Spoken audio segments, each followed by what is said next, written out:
Hello everyone, very warm welcome to my channel learning with Komal. तो आज की इस वीडियो में लेकर आए हैं ऑर्गेनाइजेशनल बिहेवियर के कुछ इंपॉर्टेंट एग्जामिनेशन क्वेश्चंस। इससे पहले मैंने ऑलरेडी इंपॉर्टेंट क्वेश्चंस पर वीडियो बनाई है, आई होप आपने वो वॉच की होगी। और ये पार्ट 2 वीडियो है जिसमें आपको और आगे के क्वेश्चंस मैं एक्सप्लेन करूँगी। और चलिए फिर आज की इस वीडियो को स्टार्ट करते हैं। और प्लीज़ आप वीडियो को लाइक ज़रूर करें, शेयर ज़रूर करें, कमेंट ज़रूर करें। और हम आपके लिए मेहनत कर रहे हैं तो आप इतना तो हमारे लिए भी कर सकते हैं। चलिए स्टार्ट करते हैं फिर। तो जैसे कि आप स्क्रीन पे देख सकते हैं, क्वेश्चन नंबर 1 का ए पार्ट और बी पार्ट मैंने ऑलरेडी प्रीवियस वीडियो में आपको एक्सप्लेन कर दिया था। अगर आपको प्रीवियस वीडियो का लिंक चाहिए तो आपको डिस्क्रिप्शन बॉक्स में उस वीडियो का भी लिंक मिल जाएगा। और मैंने उसके बाद क्वेश्चन नंबर 2 के भी ए और बी पार्ट एक्सप्लेन कर दिए थे। और क्वेश्चन नंबर फर्स्ट का जो सी पार्ट है वो मैंने नहीं एक्सप्लेन किया था, तो वो सबसे पहले मैं एक्सप्लेन कर देती हूँ आज, मतलब इस वीडियो में। देखिए, पूछा गया था कि discuss the conceptual models that form the foundation of organisational behaviour. मतलब ऐसे कौन से मॉडल्स हैं जिसकी वजह से ऑर्गेनाइजेशनल बिहेवियर का फाउंडेशन हुआ है, और इसके बारे में हम स्टडी करते हैं फिर। तो जैसे कि आप स्क्रीन पे देख सकते हैं, यहाँ पे हमें टोटल 4 मॉडल्स बताए गए हैं। नंबर 1 मॉडल जो है वो ऑटोक्रेटिक मॉडल है, नंबर 2 कस्टोडियल मॉडल है, नंबर 3 सपोर्टिव मॉडल और नंबर 4 कॉलेजियल मॉडल। बात करेंगे नंबर 1 ऑटोक्रेटिक की। उससे पहले बोला गया कि ये चारों मॉडल्स कीथ डेविस के अकॉर्डिंग जो है मैनेजर्स के द्वारा फॉलो किए जाते हैं। और बोला गया ऑटोक्रेटिक मॉडल की सबसे पहले हम बात करेंगे। तो नाम से ही पता चल रहा है कि इस मॉडल का जो आधार है वो क्या है, ऑटोक्रेटिक है, यानी कि पावर एंड अथॉरिटी की बात की जा रही है। पावर एंड अथॉरिटी की बात की जा रही है। तो managers wish to have power, है ना। मैनेजर क्या चाहते हैं कि हमारे हाथ में पावर हो, हमारे हाथ में अथॉरिटी हो पूरी, है ना, ताकि हम अपने सबॉर्डिनेट्स को कमांड दे सकें और वो हमारी सुने और हमारी सुन के हमारा काम भी करें। तो manager prefer strict obedience of their orders by the employees. Manager यही चाहते हैं कि एम्प्लॉयज़ जो है स्ट्रिक्टली उनके ऑर्डर्स की जो है ओबीडियंस करें, यानी कि उनकी पालना करें, कह सकते हैं। अच्छे से उनके ऑर्डर्स को फॉलो किया जाना चाहिए एम्प्लॉयज़ को। तो मैनेजर्स का बिलीव रहता है कि that the subordinates are required to be pushed into performance authoritatively, है ना। तो मैनेजर्स ये मानते हैं इस मॉडल के अकॉर्डिंग कि सबऑर्डिनेट्स जो है उनको, उनकी अगर हमें परफॉर्मेंस पुशअप करनी है, इम्प्रूव करनी है, तो वो अथॉरिटेटिवली ही हो पाएगा जब हम उनको कह सकते हैं स्ट्रिक्टली ऑर्डर्स देंगे और हमारे हाथ में पावर होगी, तभी हो पाएगा। तो मैनेजर्स जो होते हैं ना इस मॉडल के अंडर, वो authoritative style of leadership follow करते हैं, यानी कि कहते हैं ना बॉस की चलती है हर जगह, उस टाइप का मॉडल है ये। बॉस जहाँ पे सब कुछ है, एक तरीके से कह सकते हैं बॉस अपनी अपनी अपनी बोलता है और सारी एम्प्लॉयज़ को माननी पड़ेगी इस मॉडल के अकॉर्डिंग। तो managers keep strict control over the employees. यहाँ पे मैनेजर्स जो है वो स्ट्रिक्ट कंट्रोल रखते हैं अपने एम्प्लॉयज़ पर। और employees are paid minimum wages. यहाँ पे एम्प्लॉयज़ को बहुत कम वेजेस पे की जाती है। In turn the employees give their minimum performance. तो इस अब उनको कम पैसा मिलेगा तो वो अपनी परफॉर्मेंस भी मिनिमम रखते हैं। तो only those employ perform better who hold the boss in high regards, है ना। तो यहाँ पे वही एम्प्लॉयज़ बेटर परफॉर्म करेंगे जिनके, कह सकते हैं, hold the boss in high regard and perceive them as a leader. मतलब यहाँ पे जो चमचागिरी करेगा, कह सकते हैं इसको, कि जो बॉस की जो है एक तरीके से उस लीडर एज अ बॉस को जो है काफ़ी ज़्यादा मानेगा, हाई रिगार्ड्स, और कह सकते हैं उनकी पूरी ऑर्डर्स को फॉलो करेगा, उसी की ही परफॉर्मेंस बेटर होगी।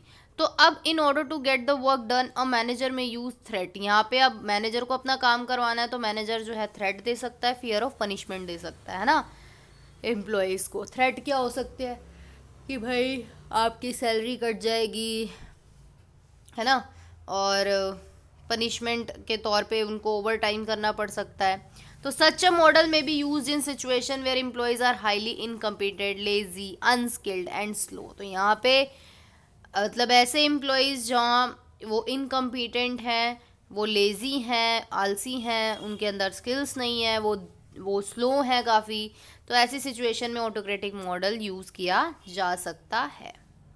नेक्स्ट मॉडल की बात करें तो कस्टोडियल मॉडल। कस्टोडियल मॉडल भी ऑर्गेनाइजेशंस के द्वारा यूज़ किया जाता है विच आर फाइनेंशियली स्ट्रॉन्ग।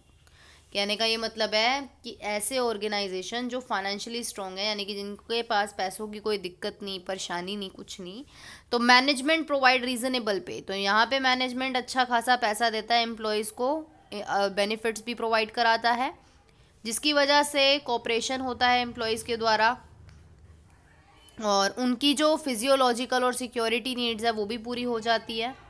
तो employ remain contented with the organisation, और वो जो है ऑर्गेनाइजेशन के साथ ही रहता है, काम करता है। One of the major drawbacks of this model is that employees do not perform to the best of their abilities and they are least interested in improving the. तो यहाँ पर जो ड्रॉबैक है, यानी कि इस मॉडल की जो ड्रॉबैक है वो यही है कि यहाँ पे एम्प्लॉयज़ जो है वो अपनी एबिलिटीज़ के अकॉर्डिंग बेस्ट परफॉर्म नहीं करते हैं, वो ऑर्गेनाइजेशनल परफॉर्मेंस को इम्प्रूव करने में ज़्यादा इंटरेस्टेड भी नहीं रहते हैं, और employees are not strongly motivated, यहाँ पे स्ट्रांगली वो मोटिवेटेड भी नहीं होते हैं, as and their physiological I mean psychological needs remain unsatisfied. तो यहाँ पे जो है उनकी साइकोलॉजिकल नीड्स जो है वो अनसेटिस्फाई रहती हैं। सपोर्टिव मॉडल की बात कर लेते हैं। तो such a model is based on leadership instead of power और मनी। तो यहाँ पर लीडरशिप बेस्ड मॉडल है, यहाँ पे पावर और मनी के बारे में बात नहीं की जा रही। अभी ऊपर हमने पावर की बात करी ऑटोक्रेटिक में, और फिर हमने मनी की बात करी कस्टोडियल मॉडल में। अब हम बात कर रहे हैं ना पावर की ना मनी की, अब हम बात कर रहे हैं लीडरशिप की। तो यहाँ पर इफ़ेक्टिव लीडरशिप प्रोवाइड की जाती है एम्प्लॉयज़ को, और एक सपोर्टिव ऑर्गेनाइजेशनल क्लाइमेट प्रोवाइड किया जाता है।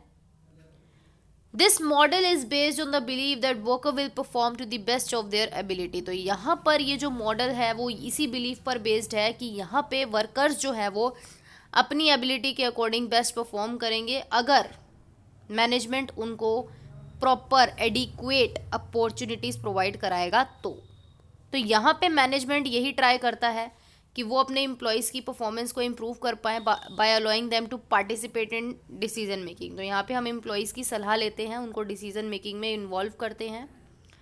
तो ये मॉडल जो है बेसिकली साइकोलॉजिकल नीड्स को पूरा करता है एम्प्लॉयज़ की। Supportive model is very effective to satisfy the higher level needs. तो यहाँ पे हायर लेवल की नीड्स भी जो है पूरी होती हैं, जिनको हम एफिलिएशन और एस्टीम नीड्स बोलते हैं वर्कर की। तो बेसिकली यहाँ पे जो ये नीड्स की बात हो रही है ये हमें अब्राहम मैस्लो ने दी थी, ये हायरार्की आपको याद होगा तो, या आपको नहीं भी पता तो मैं आपको बता देती हूँ। अब्राहम मैस्लो की ये हायरार्की होती है, जिसमें फर्स्ट आती है हमारी बेसिक नीड्स। बेसिक का मतलब कह सकते हैं आप रोटी कपड़ा मकान। उसके बाद आती थी हमारी बेसिक के बाद बोल सकते हैं सेफ्टी नीड्स। ठीक है कि बेसिक हो गई तो अब सेफ्टी पे आ गए, और फिजियोलॉजिकल हो गया, और उसके बाद सेफ्टी नीड्स के बाद यहाँ पे साइकोलॉजिकल नीड आती थी जो ये वाली नीड है, एंड देन ये वाली एफिलिएशन नीड और एस्टीम नीड सबसे ऊपर एस्टीम नीड्स होती है, और ये वाली इस नंबर पे आती है। तो ये नीड्स की बात हो रही है जो एम्प्लॉयज़ को ज़रूरत पड़ती थी। तो employees under this model are highly motivated, क्योंकि उनकी नीड्स जब तक देखो किसी की ज़रूरतें पूरी ना हो ना तो वो सेटिस्फाई नहीं हो सकता। तो यहाँ पे यही है। ऑटोक्रेटिक में अगर आप पावर दिखाओगे तो उनकी आप बेसिक नीड भले ही पूरी कर दो, बट ज़्यादा देर तक नहीं टिका पाओगे एम्प्लॉय को ना। और उसके बाद कस्टोडियल में आप पैसा दे दो, उनकी कह सकते हैं उनको, उनकी जो है पैसों की नीड कह सकते हैं वो पूरी हो जाती है, उनकी सेफ्टी नीड्स सिक्योरिटी नीड्स पूरी हो जाती हैं। सपोर्टिव में ये हो सकता है कि उनकी सारी नीड्स पूरी हो जाती है। तो ये थोड़ा अच्छा मॉडल है। फिर बात कर लेते हैं कोलिजियल की। कोलिजियल मॉडल क्या बोलता है? कोलिजियल मॉडल जो है वो सपोर्टिव का थोड़ा और ज़्यादा एक्सटेंशन है, मतलब और ज़्यादा इसमें कुछ एडिशन है। क्या? तो ये कोलिजियल का मतलब है body of people working together. Collegial का मतलब क्या कि लोग एक दूसरे के साथ वर्क करते हैं, और उन लोगों का जो पर्पस है वो कॉमन है, यानी कि एक पर्पस है उनके माइंड में और उसी पर्पस को ध्यान में रखते हुए वो एक साथ काम करते हैं। तो management aims at building a feeling of partnership. तो मैनेजमेंट का इस मॉडल में यही मकसद होता है कि हमको पार्टनरशिप की फीलिंग बिल्ड करनी है एम्प्लॉयज़ में। Employees start developing a feeling that they are useful for the organisation. और यहाँ पर एम्प्लॉयज़ को ये लगने लगता है कि वो यूज़फुल हैं और वो ऑर्गेनाइजेशन को उन एम्प्लॉयज़ की ज़रूरत है। Management try to build an environment of team work. तो यहाँ पे मैनेजमेंट टीम वर्क का एनवायरनमेंट बिल्ड करने की कोशिश करती है।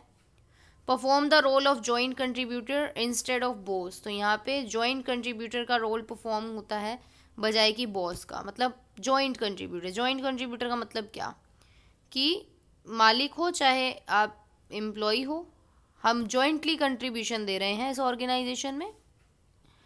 तो such a model is use and the work is unstructured और the job in hand require certain degree of freedom. तो यहाँ ये मॉडल आप तभी यूज़ कर पाओगे जिस काम में फ्रीडम की ज़रूरत हो, जहाँ पे वर्क अनस्ट्रक्चर्ड हो, प्रॉपरली वो स्ट्रक्चर्ड ना हो।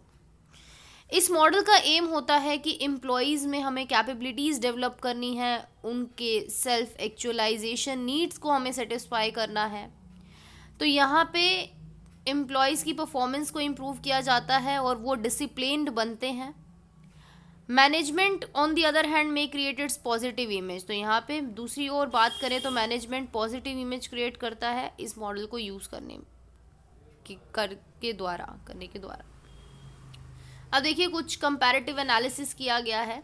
ऑटोक्रेटिक में अभी हमने बात किया पावर और अथॉरिटी होती है, कस्टोडियल में मनी बात होती है, सपोर्टिव में लीडरशिप सपोर्ट होता है और कॉलेजियल में पार्टनरशिप टीम वर्क होता है। ऑटोक्रेटिक में आपकी फिजियोलॉजिकल नीड्स पूरी हो जाएंगी, कहने का मतलब आपका रोटी कपड़ा मकान तो चलो हो ही जाएगा, रोटी तो आप खा ही लोगे। कस्टोडियल मॉडल के अकॉर्डिंग कह सकते हैं कि थोड़ा पैसा है तो आपकी सेफ्टी नीड्स, आप इंश्योरेंस करा पाओगे, अपना हेल्थ इंश्योरेंस, अपनी फैमिली का इंश्योरेंस करा पाओगे, तो एक सिक्योरिटी नीड्स आपकी फुलफिल हो जाएंगी एम्प्लॉयज़ की। सपोर्टिव की बात करें तो एस्टीम नीड्स पूरी हो जाती है, कॉलेजियल में एक्चुअलाइजेशन नीड्स पूरी हो जाती हैं। एस्टीम नीड्स का कह सकते हैं मतलब love and affection, right. Actualisation की बात करें तो एक्चुअलाइजेशन का मतलब होता है कि बिल्कुल जब हाई लेवल पे नीड्स हमारी पूरी हो जाती हैं, वो एक्चुअलाइजेशन। एंड रिजल्ट की बात करें तो ऑटोक्रेटिक में परफॉर्मेंस मिनिमम होगी, कस्टोडियल में पासिव कोऑपरेशन होगा एम्प्लॉयज़ के द्वारा, सपोर्टिव में एम्प्लॉयज़ की परफॉर्मेंस में इम्प्रूवमेंट होगी, कॉलेजियल में थोड़ी और ज़्यादा इंक्रीज होगी परफॉर्मेंस। यहाँ पे ऑटोक्रेटिक में एम्प्लॉयज़ को ओबीडियंस होना चाहिए, यानी कि उनको अपने बॉस की बात माननी पड़ेगी। कस्टोडियल में डिपेंडेंसी होती है ऑर्गेनाइजेशन पर। सपोर्टिव मॉडल की बात करें तो performance at the job. Performance at the job का मतलब कि कह सकते हैं एम्प्लॉयज़ यहाँ पे अपनी जॉब पर परफॉर्म करते हैं अच्छी तरीके से, और कॉलेजियल में उनका जो बिहेवियर है रिस्पॉन्सिबल हो जाता है थोड़ा, राइट। चलिए आगे हम बात कर चलिए अब नेक्स्ट क्वेश्चन की बात कर लेते हैं। तो नेक्स्ट क्वेश्चन हमारा है कि हमको इमोशनल इंटेलिजेंस के बारे में डिस्क्राइब करना है और हमको ये बताना है कि कितने टाइप्स के जो है हमारे ह्यूमन इमोशंस होते हैं। और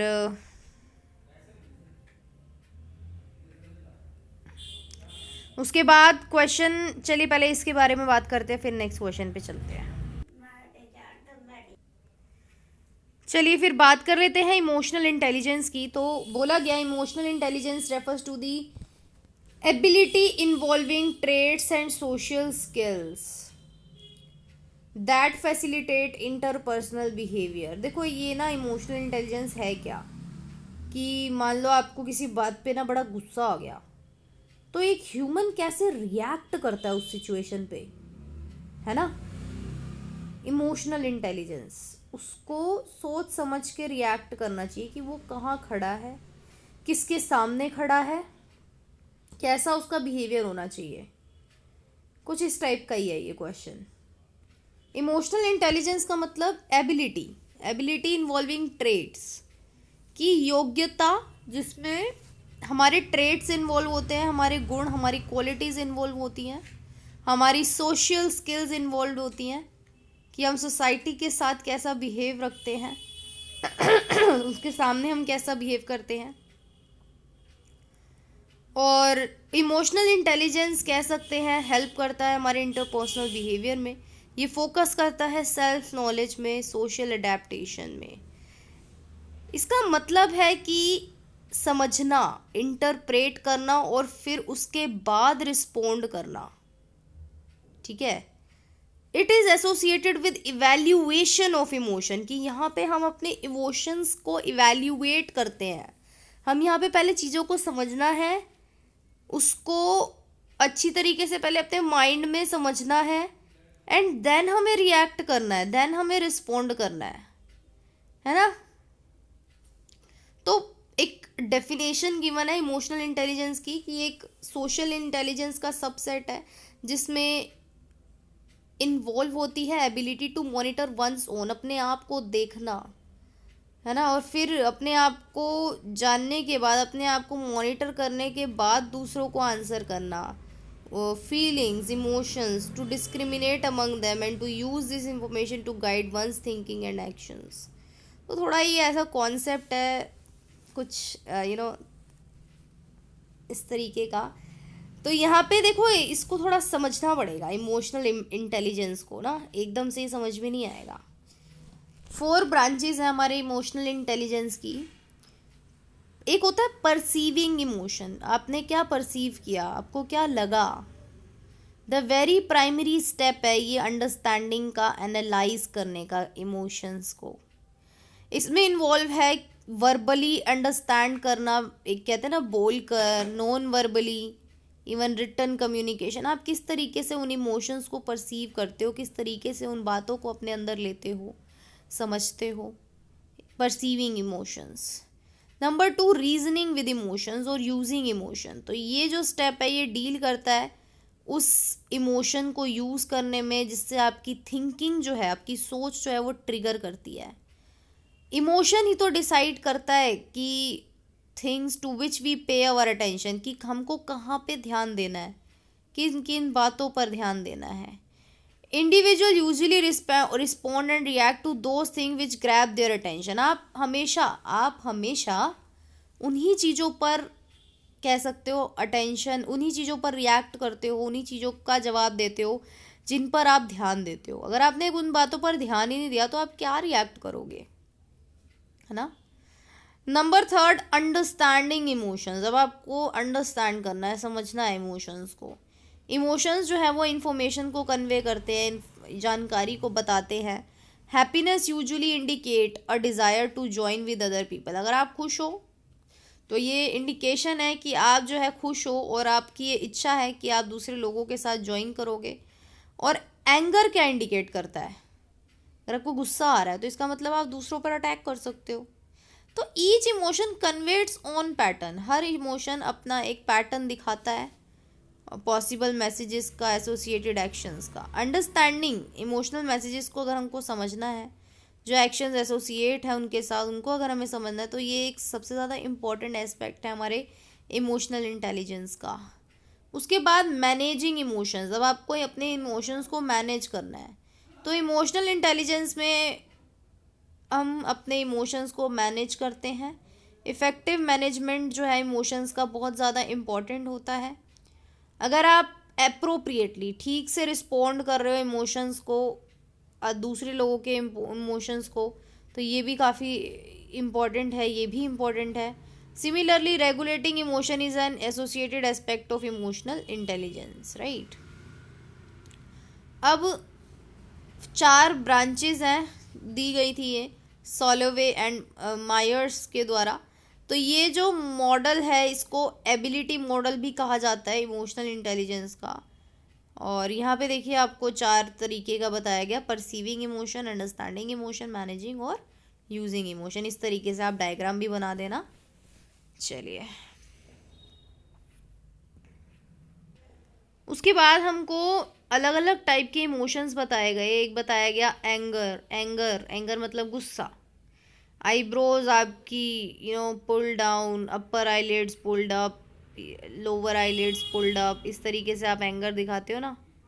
और लिप्स में भी टाइटन्ड, बहुत गुस्सा आता है तो गुस्से वाला फेस कैसा होता है उसके बारे में डिस्क्राइब कर देना। फियर की बात करें तो आईब्रो पुल्ड अप, आप together, and upper eyelids pulled up, mouth stretched हो जाता है। थोड़ा डर वाला फेस कैसे बनता है आपका, उस टाइप से बना सकते हैं आप। डिस्गस्ट, डिस्गस्ट का मतलब क्या, आईब्रो पुल डाउन, नोज रिंगल्ड, अपर लिप्ड, वो ये कहते हैं ना हट कितना बेकार है, उस टाइप का फेस। डिस्कस्टिंग वैसे वाला। लिप्स लूज हो जाते हैं। हैप्पीनेस में आपकी muscle around the eyes tightened, हंसते हो तो है ना ऐसे स्माइली फेस बना के देखो, आईज के जो अराउंड में मसल्स होंगी वो टाइट हो जाएंगी। और wrinkles around the eyes, cheek raised, आपके गाल उठेंगे ऊपर की तरफ। लिप कॉर्नर्स रेज्ड होंगे डायगनली, है ना, ऐसे हंस रहे हो तो स्माइली कैसे होती है, हैप्पीनेस। सैडनेस की बात करें तो यहाँ पे पुल डाउन हो जाएगा, आपका मुंह ऐसे बन जाएगा सैडनेस वाला। इमोजी याद कर लो, सरप्राइज में कैसे करोगे और कंटेम्प्ट में कैसे करोगे। उसके बाद 4 क्वाड्रेंट्स बताए गए नेक्स्ट क्वेश्चन में जोहारी विंडो के। जोहारी विंडो क्या है, Johari window, how can it help in improving the interpersonal relations. और उसके बाद ब्रूम्स वैलेंसी एक्सपेक्टेंसी थ्योरी बताई गई मोटिवेशन की। तो चलिए सबसे पहले जोहारी विंडो की बात कर लेते हैं। तो देखिए जोहारी विंडो वाला क्वेश्चन आई थिंक मैंने पीडीएफ में ऐड नहीं किया है, तो अभी हम ब्रूम्स वैलेंस एक्सपेक्टेंसी पढ़ लेते हैं। मोटिवेशन की थ्योरी इंपॉर्टेंट है ये, इसको हम स्टडी कर लेते हैं। व्रूम्स एक्सपेक्टेंसी थ्योरी जो है वो विक्टर एच व्रूम ने दी थी, और उनका ये मानना था कि people are motivated to perform activity. अब देखो, अगर हमको लोगों को मोटिवेट करना है कि वो हमारा कोई काम करें, हमारे गोल्स को अचीव करें, तो they expect that certain action on their part would help them to achieve the goal, right. वो ये चाहते हैं कि एक्सपेक्ट करते हैं कि उनके जो भी वो एक्शंस कर रहे हैं, जो भी वो काम कर रहे हैं, वो उस गोल को अचीव करने में हेल्प करे। और ये जो थ्योरी है विक्टर एच व्रूम की, ये कुछ एजम्पशंस पर बेस्ड है। और वो एजम्पशंस हैं क्या, पहली कि individuals behaviour result from the choices made by him. यहाँ पे जो भी रिजल्ट निकल करके आएगा वो उसी बेस पे आएगा कि चॉइस, कि इंडिविजुअल ने क्या चूज किया, ठीक है। देखो आपके पास बहुत सारे ऑप्शंस होते हैं, और एक ऑप्शंस देखो आपको एक चुनना होता है और बाकियों को छोड़ना होता है। तो अब आपने क्या चूज किया उसी हिसाब से आपका रिजल्ट निकलेगा। That is related to the psychological events occurring simultaneously with the behaviour. तो यहाँ पे जो भी होता है, जो भी इवेंट अक्कर होता है, वो आप बिहेवियर के साथ अक्कर होता है, साइमल्टेनियसली होता है। इसका मतलब that individual select a certain behaviour over the other behaviour. यहाँ पे इंडिविजुअल एक सर्टेन टाइप का बिहेवियर सिलेक्ट करता है और ये एक्सपेक्ट करता है कि उसको रिजल्ट्स मिलेंगे। और यही रीज़न होता है why it is believe that Vroom's expectancy theory has its roots in the cognitive concept. Cognitive का मतलब होता है जब हम कोई चीज़ ब्रेन माइंड के साथ करते हैं, है ना। तो अगर उसने कुछ सिलेक्ट किया है तो कुछ सोच समझ के ही किया होगा। तो अब कॉग्निटिव कॉन्सेप्ट बोला गया, यानी कि जिसमें माइंड लगाया जाता है किसी भी चीज़ को सिलेक्ट करने के लिए। तो कॉग्निटिव कॉन्सेप्ट जो है वो एसोसिएटेड किससे होता है, इंडिविजुअल के प्रोसेसेस से, कि the different elements of motivation, right. तो व्रूम्स एक्सपेक्टेंसी थ्योरी जो है वो बनी है around the concept of valence. Valence का क्या कंसेप्ट है, इंस्ट्रूमेंटैलिटी का क्या कॉन्सेप्ट है, इसका देखो एक फॉर्मूला है। देखो मोटिवेशन फोर्स, यहाँ पे समीशन करते हैं हम वैलेंस का, मल्टीप्लाई करते हैं इंस्ट्रूमेंटैलिटी एक्सपेक्टेंसी के साथ। वैलेंस का मतलब समझेंगे सबसे पहले और फिर इंस्ट्रूमेंटैलिटी पढ़ेंगे। देखो वैलेंस का मतलब क्या, वैलेंस का मतलब वैल्यू। वैल्यू अभी हमने पढ़ा था इससे पहले वाली वीडियो में। That an individual places on a specific outcome for the expected rewards of the outcome. अगर एग्जाम्पल की हम बात करें कि अगर कोई एम्प्लॉई मनी को ज़्यादा वैल्यू देता है, पैसे को ज़्यादा वैल्यू देता है बजाय कि रिकग्निशन के, then he might not value awards given to him, है ना। अब किसी बंदे को पैसा चाहिए तो तुम उसको कितना ही अवार्ड दे दो, अवार्ड उसके काम की नहीं है। उसको वो कहेगा अवार्ड का क्या करूँगा, चाटूंगा क्या बैठ के। पैसा चाहिए, पैसा।